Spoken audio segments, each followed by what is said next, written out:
ನಮಸ್ತೆ ಎಲ್ಲರಿಗೂ, ಹೇಗಿದ್ದೀರಾ? ಗೊತ್ತಿಲ್ಲ, ಇವತ್ತು ನನಗೆ ಅಮ್ಮ ಲಕ್ಷ್ಮಿ ಅವರ ದೇವಿ ಲಕ್ಷ್ಮಿ ಅವರ ಒಂದು ಮೆಸೇಜ್ನ ಕೊಡಬೇಕು ಅನ್ನಿಸ್ತಾ ಇದೆ. ಸೊ ತಾಯಿ ಲಕ್ಷ್ಮಿ ದುಡ್ಡು, ಖ್ಯಾತಿ ಅಥವಾ ಇದೊಂದೇ ಅಲ್ಲ. ಅಷ್ಟಲಕ್ಷ್ಮಿಯರು 8 ಥರ ಬೇರೆ ಬೇರೆ ಲಕ್ಷ್ಮಿಯರು ಬೇರೆ ಬೇರೆ ಶಕ್ತಿಗಳನ್ನು ನಮಗೆ ಕೊಡ್ತಾರೆ ಅಲ್ವಾ. ಧಾನ್ಯಲಕ್ಷ್ಮಿ ಆಗಿರ್ಬೋದು, ಸಂತಾನ ಲಕ್ಷ್ಮಿ ಆಗಿರ್ಬೋದು, ಧೈರ್ಯಲಕ್ಷ್ಮಿ ಆಗಿರ್ಬೋದು, ವಿಜಯಲಕ್ಷ್ಮಿ ಆಗಿರ್ಬೋದು. ಅವರು ತಾಯಿ ಲಕ್ಷ್ಮಿ ನಮಗೆ ಏನು ಹೇಳೋಕ್ಕೆ ಇಷ್ಟಪಡ್ತಾ ಇದ್ದಾರೆ ಅನ್ನೋದನ್ನು ನೋಡೋಣ. ಈ ಕಾರ್ಡ್ಸಲ್ಲೂ ಕೂಡ ನಾವು ನೋಡೋಣ ಏನು ಮೆಸೇಜ್ ಇದೆ ನಿಮಗೆ ಅನ್ನೋದು. 1 2 3 ಓಕೆ. ನೋಡೋಣ ಈ ಕಾರ್ಡಲ್ಲಿ ಏನಿದೆ. ಬೋಲ್ಡ್. ನೀವು ಧೈರ್ಯವಾಗಿರಿ, ಧೈರ್ಯಲಕ್ಷ್ಮಿ. ಓಕೆ. ನೀವು ಧೈರ್ಯವಾಗಿದ್ದರೆ ಎಲ್ಲವನ್ನು ಎದುರಿಸ್ತೀರಾ. ನೀವು ಹೆದರಿದ್ರೆ ತುಂಬ ಜನ ನಿಮ್ಮನ್ನು ಹೆದರಿಸ್ತಾರೆ, ಹಾಗೆ ನೀವು ಮುಂದೆ ಹೋಗೋಕ್ಕೂ ಸಾಧ್ಯನೇ ಇಲ್ಲ.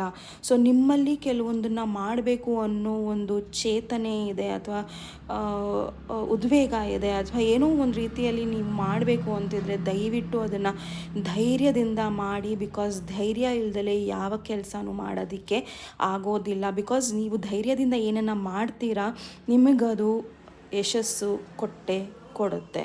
ಓಕೆ. ಇಲ್ಲಿ 5 ಆಫ್ ಸಾರ್ಟ್ಸ್ ಇದೆ, ವರ್ಲ್ಡ್ ಇದೆ, ಹಾಗೂ ಲವರ್ಸ್ ಕಾರ್ಡ್ ಇದೆ. ಪ್ರಾಬಬಲಿ ನೀವು ಯಾರ ಬಗ್ಗೆನೋ ಡಿಸಿಷನ್ಸ್ನ ತೊಗೋಬೇಕಾಗಿದೆ, ಅಥವಾ ಕೆಲವೊಂದು ಸಿಚುವೇಶನ್ಸ್ನ ನೀವು ಎಂಡ್ ಮಾಡಬೇಕಾಗಿದೆ. ಆ ಸಿಚುವೇಶನ್ನ ಎಂಡ್ ಮಾಡೋದು ತುಂಬ ಕಷ್ಟ ಆಗ್ತಾ ಇರ್ಬೋದು ನಿಮಗೆ. ಬಟ್ ಅದನ್ನು ಎಂಡ್ ಮಾಡೋದ್ರಿಂದ ನಿಮ್ಮ ಲೈಫಲ್ಲಿ ಒಳ್ಳೊಳ್ಳೆ ವ್ಯಕ್ತಿಗಳು, ಒಳ್ಳೊಳ್ಳೆ ಸಂಬಂಧಗಳು, ಒಳ್ಳೊಳ್ಳೆ ವಿಷಯಗಳು ನಡೆಯುತ್ತೆ. ಇದರಿಂದ ನಿಮಗೆ ಖಂಡಿತ ತಾಯಿಯ ಒಂದು ಆಶೀರ್ವಾದ ಸಿಗುತ್ತೆ, ಭೂತಾಯಿಯ ಆಶೀರ್ವಾದ ಸಿಗುತ್ತೆ. ಸಾಕಷ್ಟು ಸಸಿಗಳನ್ನು ನೆಟ್ಟೋದು, ಅಥವಾ ಕ್ಲೀನಾಗಿಡೋದು, ಪರ್ಯಾವರಣನ ಕ್ಲೀನಾಗಿಡೋದು. ಅದನ್ನು ನೀವು ಮಾಡಿದ್ರೆ ಖಂಡಿತ ನಿಮ್ಮ ಲೈಫಲ್ಲಿ ಚೇಂಜಸ್ ಬಂದೇ ಬರುತ್ತೆ. ಗಿಡ ಮರಗಳನ್ನು ನೆಡೋದು, ಅಥವಾ ಏನೋ ಒಂದು ಪ್ರಕೃತಿಗೆ ಸಂಬಂಧಪಟ್ಟದ್ದು ಒಳ್ಳೆಯದನ್ನು ಮಾಡಿ ಖಂಡಿತ ನಿಮಗೆ ಒಳ್ಳೆಯದಾಗತ್ತೆ ಲೈಫಲ್ಲಿ ಅನ್ನೋದಿದೆ. ಅವರ ಆಶೀರ್ವಾದ ನಿಮಗೆ ಏನಿದೆ ಅಂದರೆ 6 ಆಫ್ ವಾಂಡ್ಸ್, ವಿಜಯಲಕ್ಷ್ಮಿ. ಓಕೆ. ಖಂಡಿತ ನೀವು ಜಯನ ಹೊಂದುತ್ತೀರಾ. ದಯವಿಟ್ಟು ಭಯನ ಬಿಟ್ಟು ಕೆಲವೊಂದನ್ನು ಬೋಲ್ಡ್ ಹಾಕಿ ಡಿಸಿಷನ್ಸ್ನ ನೀವು ತಗೋಬೇಕಾಗಿದೆ. Okay. All the very best ನಿಮಗೆ.